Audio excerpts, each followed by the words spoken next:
اتقوا الله وكونوا مع الصادقين. صدق الله العظيم وبلغنا رسوله النبي الأمي المدني الكريم ونحن على ذلك لمن الشاهدين والشاكرين والحمد لله رب العالمين.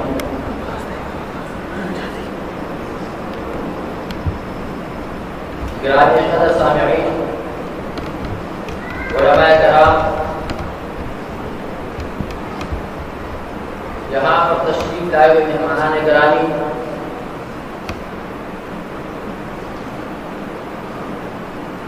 میں اسے خبر کی کوشش ہوں، میں آپ سب حضرات جو یہاں پر موجود علماء کرام ہیں ان سب سے معذرت خواہ ہوں کہ یہاں پر ہمارے اکابرین کے حیثیت رکھنے والے علماء موجود ہیں، ان کے موجودگی میں اگر میں بات کروں تو یہ بے ادبی ہوگی، لیکن چونکہ مجھے حکم دیا گیا ہے الامر فوق الادب، اسی کے تحت میں آپ حضرات کے سامنے چند باتیں بطور تمہید کے پیش کرنا چاہتا ہوں۔ محترم سامعین، جتنے بھی لوگ، جتنے بھی انسان اس دنیا کے اندر آئے ہیں، ہر انسان کی یہ خواہش ہے کہ وہ کامیاب ہو جائے، کسی بھی انسان کی یہ خواہش ہے اور کسی انسان کی یہ تمنا ہے کہ وہ دنیا کے اندر دنیاوی لحاظ سے کامیابی چاہتا ہے، اور دوسرے قسم کے وہ انسان ہیں کہ جو اخروی اعتبار سے کامیابی چاہتے ہیں۔ حقیقتاً اور اصلاً کامیاب لوگ وہ ہیں جنہوں نے اپنے آپ کو اخروی اعتبار سے کامیاب کیا، اور وہی عقل مند لوگ ہیں، وہی ہوشیار لوگ ہیں، اور انہی کو دانا کہا جاتا ہے، کیونکہ دنیا تو فانی ہے، ختم ہو جانی ہے، یہاں کی جتنے بھی نعمتیں ہیں، جتنے بھی آرائش ہیں، اور جتنے بھی دنیا کی زینتیں ہیں، وہ ختم ہو جانی ہے، اور جو اخروی زندگی ہے وہ باقی رہنے والی زندگی ہے، وہ نعمتیں بھی باقی رہنے والی ہے۔ اسی لیے کامیاب شخص وہ ہے جس نے اخروی زندگی کے لیے محنت کی، اور جس نے مرنے کے بعد والی زندگی کو اپنا بنایا، وہ کامیاب شخص ہے۔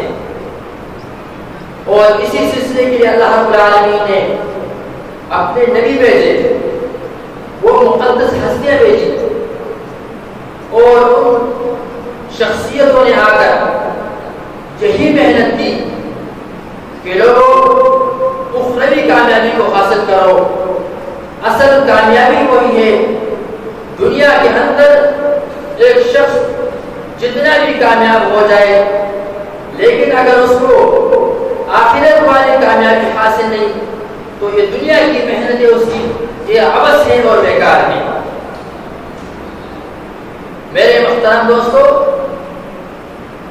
میں نے آپ حضرات کے سامنے جو آیت تلاوت کی، یہی انسان کی، یہی مسلمان کی کامیابی کا راز ہے۔ اس میں دنیا کے اندر جتنے بھی کام ہم کر رہے ہیں، کوئی کام ایسا ہوگا جو اپنی ذات کے لیے ہوگا، کوئی کام ایسا ہوتا ہے جو گھر والوں کی فائدے کے لیے ہوتا ہے، کوئی کام ایسا ہوتا ہے جو محلے کی فائدے کے لیے ہوتا ہے، کوئی عمل اور کام ایسا ہے جو ملک کے فائدے کے لیے ہوتا ہے۔ میرے بھائی اور دوستو، یہ کامیابی والے کام جو اللہ نے بتایا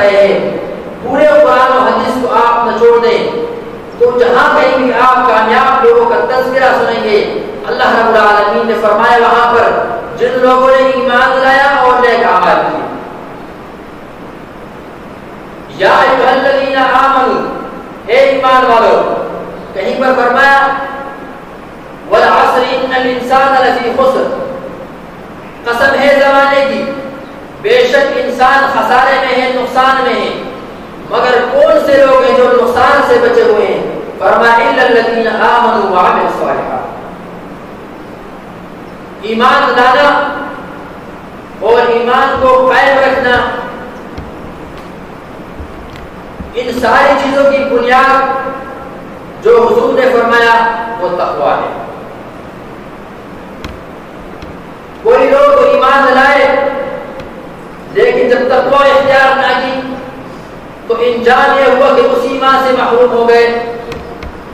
کسی نے ایمان لایا ہی نہیں، جب ایمان لے آئے ایک کام تو یہ ہو گیا، اب ایمان کو مضبوط کرنا ہے، اپنے ایمان کو قائم رکھنا ہے. اسی کے لیے جو قرآن نے نسخہ دیا وہ کیا ہے؟ اسی آیت میں اللہ رب العالمین نے فرمایا وَكُونُوا مَعَ الصَّادِقِينَ. جب ایمان لایا ہو تقویٰ اختیار کرو. اب تقویٰ بہت مشکل کام ہے، یہ اتنا آسان نہیں.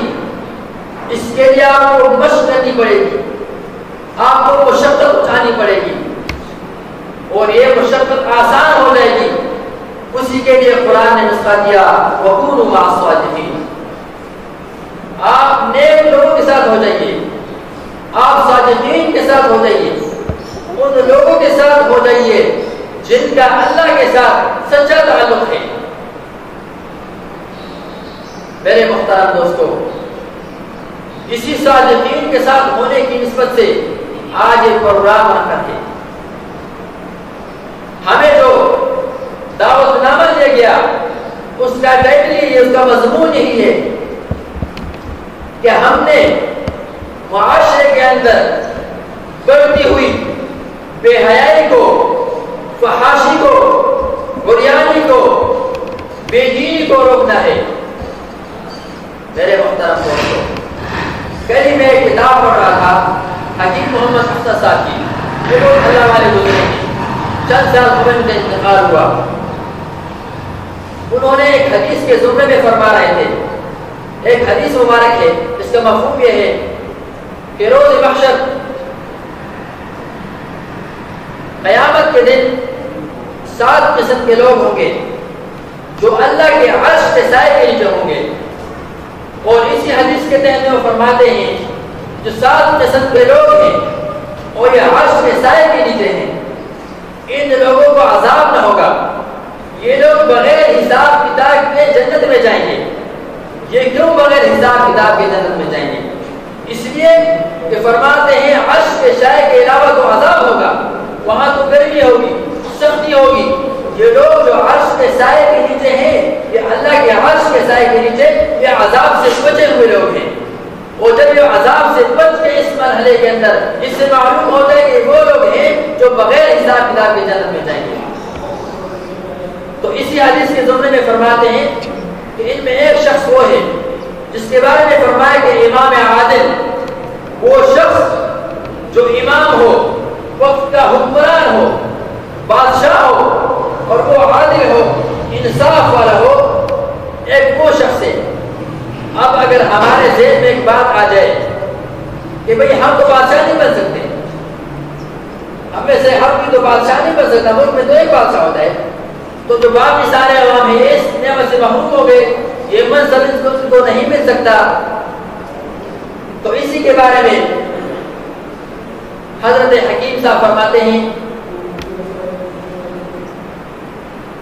کہ ہم میں سے ہر شخص بادشاہ ہے، ہم میں سے ہر شخص بادشاہ ہے، اور وہ اپنے وقت کا حکمران ہے. وہ اس حیثیت سے، میں اپنے جسم کا بادشاہ ہوں، مجھے اپنے اس پوری مملکت پر حکومت حاصل ہے. اب یہ الگ الگ صوبے ہیں، یہ جسم کے الگ الگ صوبے ہیں، یہ آنکھ یہ الگ اللہ تعالیٰ کا دیا ہوا الگ صوبہ ہے، یہ الگ علاقہ ہے. اگر اس آن کے اوپر میں نے اللہ کی حکومت کو قائم کیا، انصاف کی حکومت قائم ہوگی، اور اس آن کو میں نے اصل جگہ پر استعمال کیا، جہاں پر رب العالمین کا حکم تھا وہاں پر میری نظر لگی، اور جہاں پر اللہ کا حکم منع تھا وہاں سے منع ہو گئی، تو اس پر حکومت قائم ہو گئی، میں اس کا حکمران ہو گیا۔ یہ میرے ہاتھ، یہ اللہ کے دیے ہوئے صوبے ہیں، یہ وہ علاقے ہیں جو اللہ نے میرے حوالے کیے ہیں۔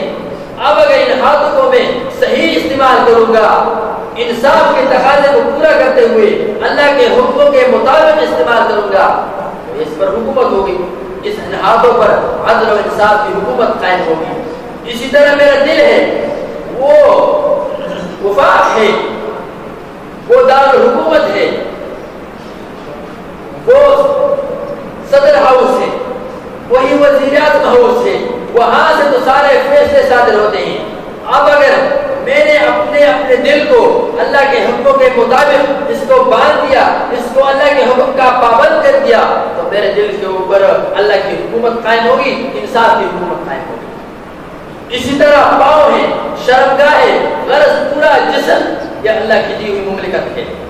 اب اگر جس شخص نے اپنے اس پوری مملکت کے اوپر انصاف کی حکومت قائم کی تو وہی وہ امام عادل ہے، اس کو وہ امام عادل والا مرتبہ مل گیا۔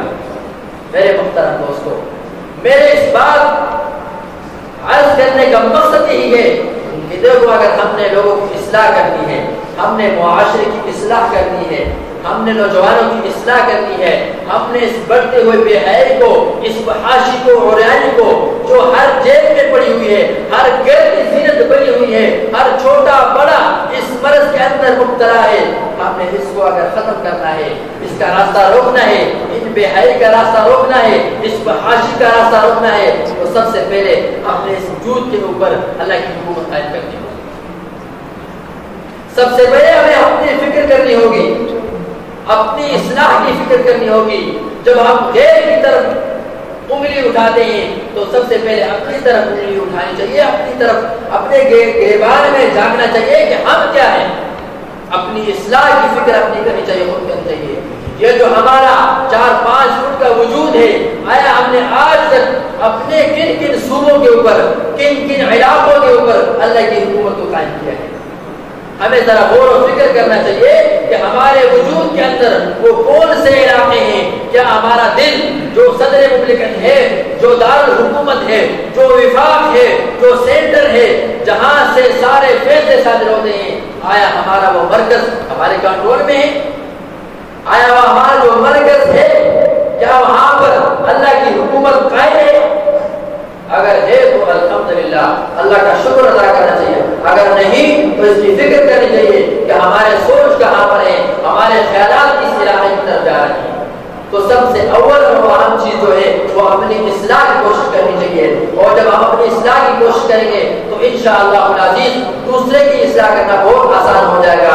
اور اصلاح کے لیے سب سے اہم جو چیز ہے وہ اپنی اصلاح ہے، اور دوسری بات اپنے اکابر کے ساتھ تعلق جوڑنا ہے، اپنے بڑوں کے ساتھ ایک تعلق رکھنا ہے۔ ہم نے جو کام بھی کرنا ہے، پیچھے سے ہمارے حضرت شیخ صاحب ایک مثال دے کرتے تھے کہ دیکھو ہم چولہا جلاتے ہیں، چولہا تب جلے گا جب پیچھے سے پیپ سلی ہوگی اور وہاں سے مرکز سے گیس آئے گی تو چولہا جلے گا۔ یہ بلب جل رہا ہے، پیچھے سے اگر بجلی آئے گی تو یہ بلب جو ہے ہمیں روشنی دے گا، اگر پیچھے سے بجلی نہ ہو، کرنٹ نہ ہو تو یہ بلب روشنی نہیں دے گا۔ یہی مثال ہماری ہے، اگر ہم نے جو کام کر رہے ہیں، جو خدمت کرنی ہے، سب سے پہلے تو اس کے اندر اخلاص ہونا چاہیے، اور دوسری بات ہم نے اپنے جو مرجع ہے، جو منبع ہے، وہاں سے تعلق قائم رکھنا ہے، اپنے بڑوں سے تعلق قائم رکھنا ہے، اور قرآن و حدیث کی روشنی میں کام کرنا ہے۔ انشاءاللہ العزیز جب ہم قرآن و حدیث کی روشنی میں کام کریں گے تو انشاءاللہ فائدہ مند ہوگا، تو اس کا ثمر بھی آپ کو ملے گا، انشاءاللہ العزیز کے پھل بھی آپ کو ملیں گے۔ تو اس لیے کوشش کرنی چاہیے اس طرح کی جو مجالس ہو اس کے اندر شرکت کرنی چاہیے، اور بڑھ چڑھ کر حصہ لینا چاہیے، اور من تن جان کی بازی لگا کر اس کے اندر محنت کرنی چاہیے۔ انشاءاللہ العزیز میں بذات خود اپنی طرف سے 100% کوشش کروں گا، انشاءاللہ ان کا ساتھ دوں گا، جو بھی میدان ہو، جتنا بھی تعاون ہو سکے، مالی ہو جانی ہو، وقت دینا پڑے گا، انشاءاللہ ہم جائیں گے، اور آپ بتا انشاءاللہ کوشش کریں گے۔ اور میں اس سے حوالے کرنا چاہتا ہوں کہ وہ آگے قرآن کو چلائیں گے۔ وآخر دعوانا